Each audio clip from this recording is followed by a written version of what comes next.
This is Update One, the podcast of the National Press Club in Washington, D.C. Update One provides a forum for listeners to learn about national and international stories, focusing on journalism and communication issues, news, and politics. Now, the latest edition of Update One.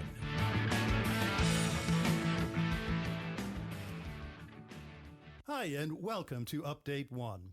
I'm Bill Loveless, a longtime member of the National Press Club. Our guest today is Jason Mollica, a seasoned strategic communications professional with 20 years of experience as a journalist, news producer, and public relations practitioner. He's also a professor in communications at the American University in Washington, D.C. Our topic today, how has the media covered the impeachment of President Trump? Jason, welcome to Update One. Bill, thanks for having me. I appreciate it. Jason, first, let's talk a little bit about you. You cut your teeth in TV and radio. Tell us about that. Well, that was my first love. When I graduated from Temple University in '97, I kind of always wanted to be involved in the media in some way. Radio and television had a great appeal for me, so it was natural when I attended Temple that that's the direction I wanted to go. I interned in Philadelphia at NBC 10, WCAU in Philadelphia. I worked for Metro Networks. Cut my teeth on both sides. And then when I graduated, I started working at the NBC affiliate, but actually doing multimedia producing, working for MSNBC on the internet, which at the time was the precursor to what we're seeing today as far as online news, websites, et cetera. So I did that for a little bit and then got back into the TV side and worked in the sports department at WCAU, and then stayed in sports a little bit longer for with Comcast Sportsnet there in Philadelphia and did some sports. But then right after 9/11, got a position in New York City with Fox News Channel and started working there as a producing their crawl, producing news feeds. And then shortly thereafter in 2003, right around the time that the Iraq War started, we launched Fox News Radio. And I was one of 4 people that helped launch Fox News Radio to what it is today, which is digital news operation, still on traditional radio. But my career kind of went in the media way for a long time, and then got out and got into public relations. And after working at a small university and then working at a firm, started my own consultancy, moved to D.C., and this is where I am now, an American. And here I am. Here you are today. An interesting blend of experience. Yep. One, I'm sure, too, you convey to your students that makes for some interesting conversation. Absolutely. Here in your classroom. Well, the impeachment and the hearings regarding President Trump have received enormous coverage in all forms of media. Where did you get your news from? And was it newspapers? Was it local or national TV news? How did you follow this? Well, I followed a lot of it using Twitter. I mean, that's my kind of go-to to start. Not that I eschew, any other form of media, but I start on Twitter because I like the immediacy of it. I try to cut through the clutter. I don't really pay attention to how it's branded in the sense of, is it left, is it right, is it down the center? I get the news from there, and then I transfer on to digital platforms like NBC News or CNN or Washington Post, Wall Street Journal. I try to dive in. I still will pick up a traditional, the print newspaper because I still love sitting there to read the print. Yeah, where do you find it? I know. I still walk into the supermarket and it's right there at the service desk. I like kind of being able to read it. Any supermarket that I go into usually has some newspaper in there. But I start off nowadays by turning on Twitter and looking to see what the top stories are, what people are talking about, what's happened overnight.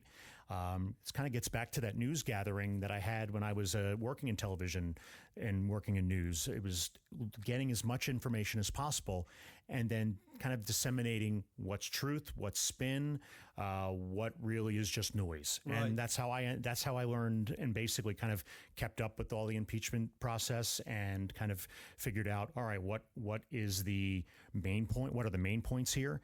How do I convey that to my students and show them that this is how you cut through the clutter as well? And this is how you really have to go through and make sure that what you're following is fact and not spin. Right. Well, what would be some of the brands that you were going through in the course of the day? Once you'd gone through your Twitter feed, you were following up.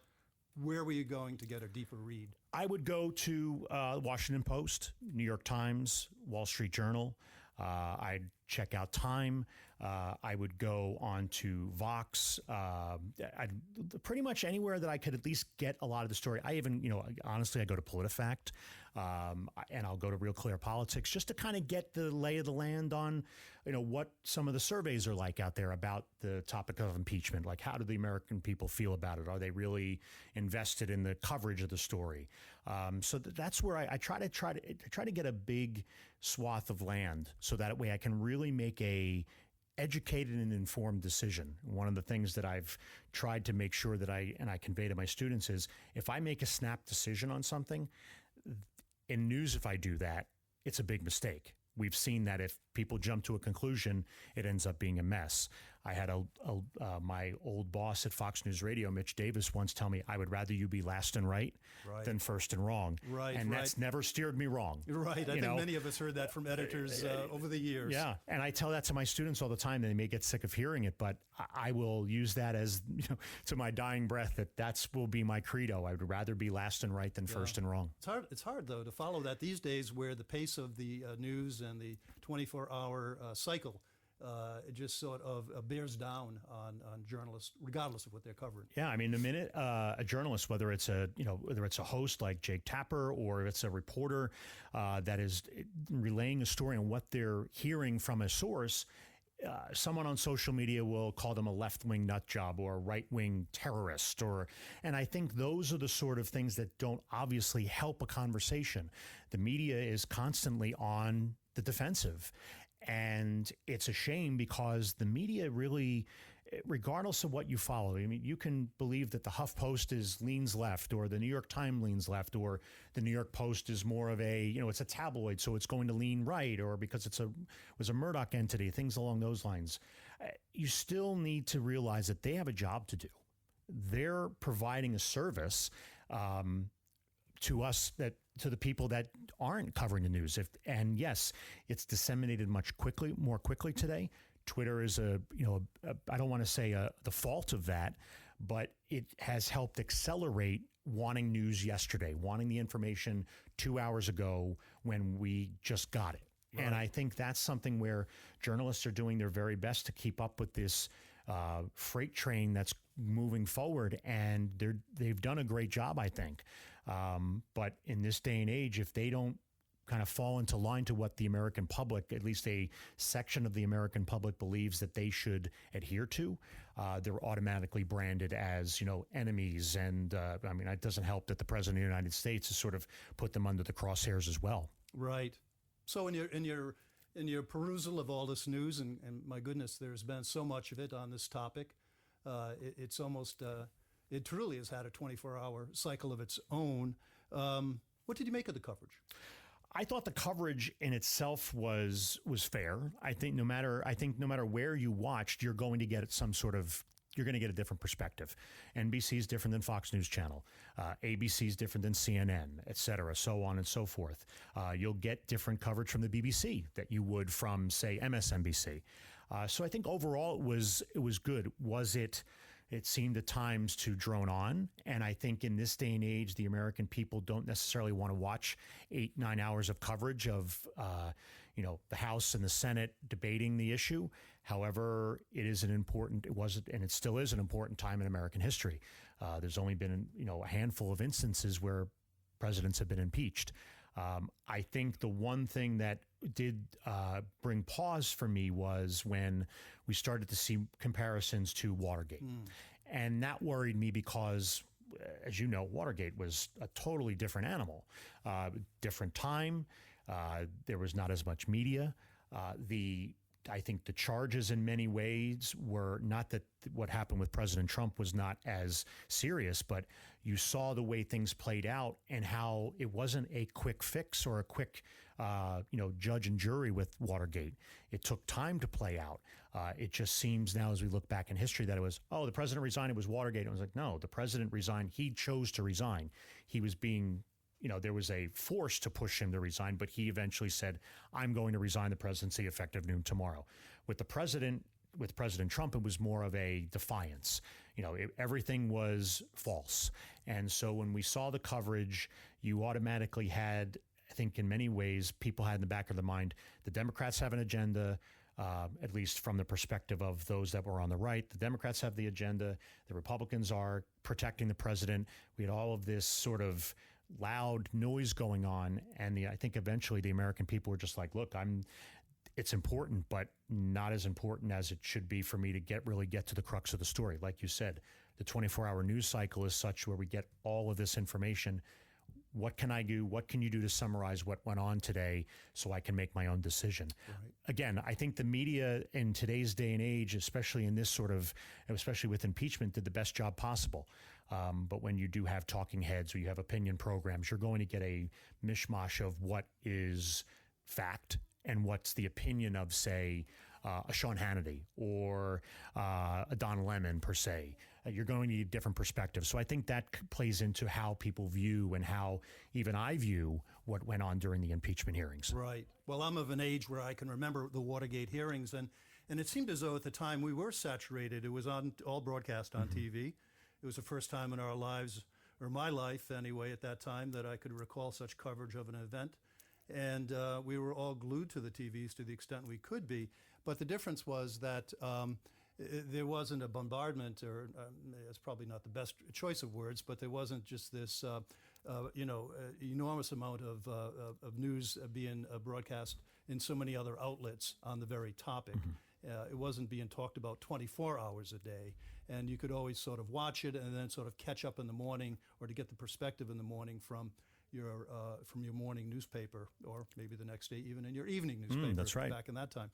So I think there was a big difference there. You said you thought it was fair by and large, and I was looking back. I think the polls varied on how the press did on this. There was a recent Hill-Harris X poll that found 45% of so-called independent voters, right, that's what they were looking at, said the coverage was not biased in favor of or against the president.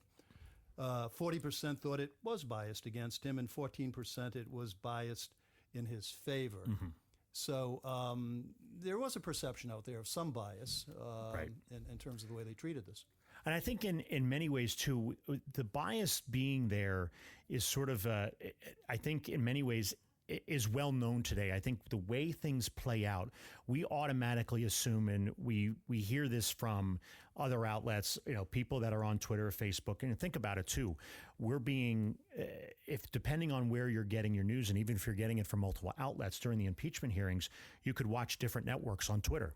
You could go to Facebook and watch it. You could even call it up on your computer and watch it digitally. You could end up listening to it. So you're getting different perspectives. And you can see why there would be a level of thinking of bias, because if you're watching it from, let's say you're watching it from CNN, there may be a level of lean left. And then just like with Fox, there's going to be a place where leaning right. They're going to not going to necessarily see the Democratic point of view per se. Just like on CNN, they may not lean to understand the Republican point of view, even though they may have, Democratic or Republican strategists on each network. So you can understand why there would be a level of thoughts of bias in some ways. But I think, unfortunately, because of the 24-hour news cycle and because of the networks that are out there today that sort of are considered the which way they lean, there will always be that level of, there's a bias out there. And I think it's a matter, and again, this is from my own perspective. That's why I like to look at different perspectives and look to see how each are covering it, and then say, okay, how can I make up my own mind and understand what's fact, what's not? But in today's age, not every, Joe or Josephine American are taking journalism courses right. and looking to be and understand, what's fact, what's fiction. And that's okay. Yeah. But I think in some ways we are living in a world that has an inherent bias because of the access to news. We choose to watch a certain network because we like the personality.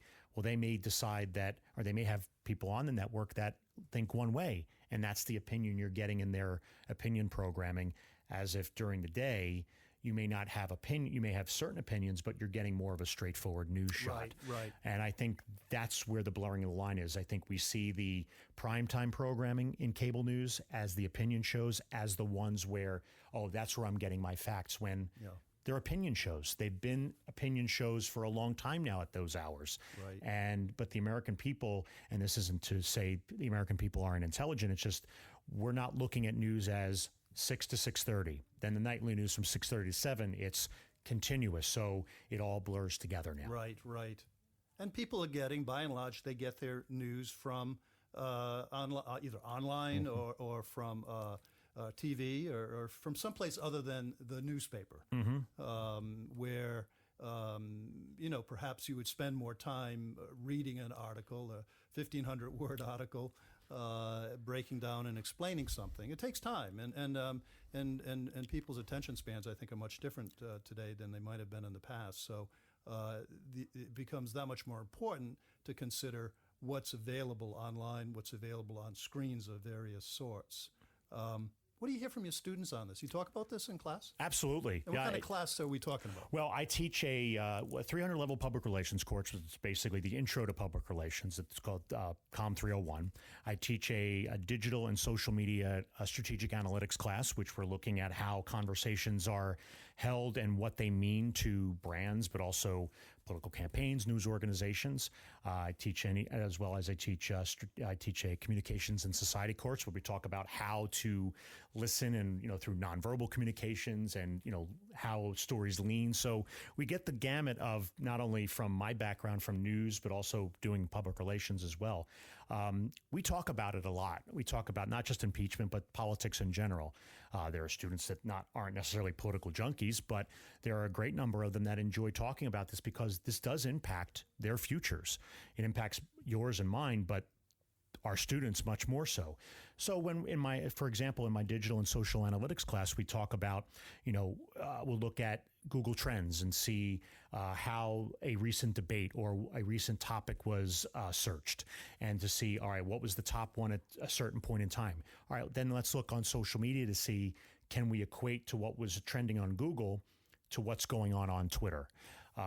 We can see, especially during when we have the caucuses and we have campaigns and we have these, we end up having debates, we can kind of tell what the hot topics are, not just by looking at Google, but by also looking at Twitter and see, there's a trending topic. But was the topic trending because of just the overarching discussion, or were people talking about it from a perspective of they believed it or they didn't believe it? And we look at that all the time. So the students are keenly aware of what's going on.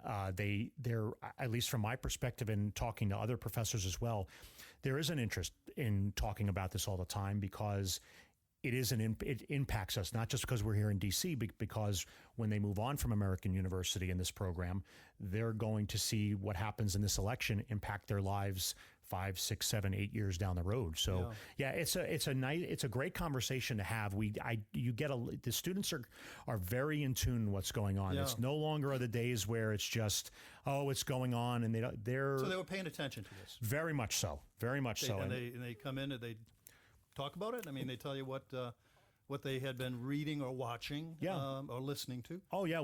Many of my classes, we usually start off with a topic of the day. And I like to bring that up because I want to hear what the students feel. One of the requirements for my classes and many of the others is they need to read a daily newspaper, whether it's digital or in print, or keep up to date on the news that's going on. In my classes, I have students follow along with a hashtag so we can share stories, and whether it's a digital angle to something or what's the social media impact on a certain topic. We are talking about what's going on politically. So they do come in, they talk, they freely give their opinions. I mention in all my classes, I don't care what side of the aisle you're on. Let's talk about the issues. Let's talk about what you're seeing and why you think it impacts us on a greater scale, and what we're talking about in the classroom. How is it going to impact the country 6 months from now? Yeah. And so, I mean, did they think did they have any sort of opinion on what they were seeing on the?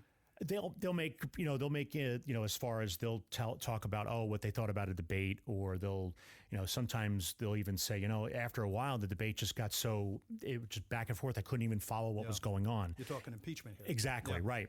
And after a while, I think it was, I want to get the best information possible.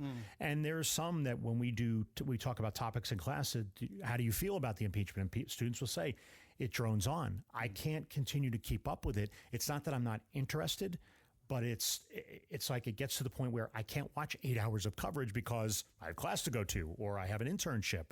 or there's a project due. So they are interested. They are invested in keeping in touch with what's going on. They don't want to feel like they're not getting all of the information.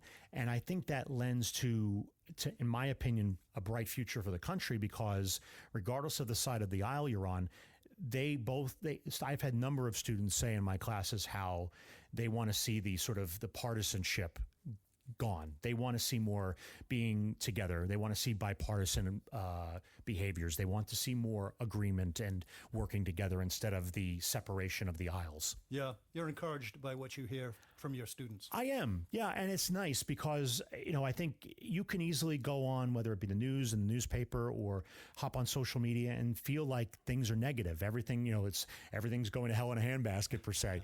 But when I talk to the students, and I'm not just, kind of painting it with a blue and bright brush, but I'm inspired by my students. I think the future is bright, and I really do believe that they have the best interest of what is in store for them, but also if they choose to make an impact on this country in some bigger way, they have a good heart and good mind to do that. Yeah. Well, Jason Mollica, let's leave it on that rather happy note. Sure. And thank you for joining us on Update 1. It's a pleasure to be here. Thanks again, Bill.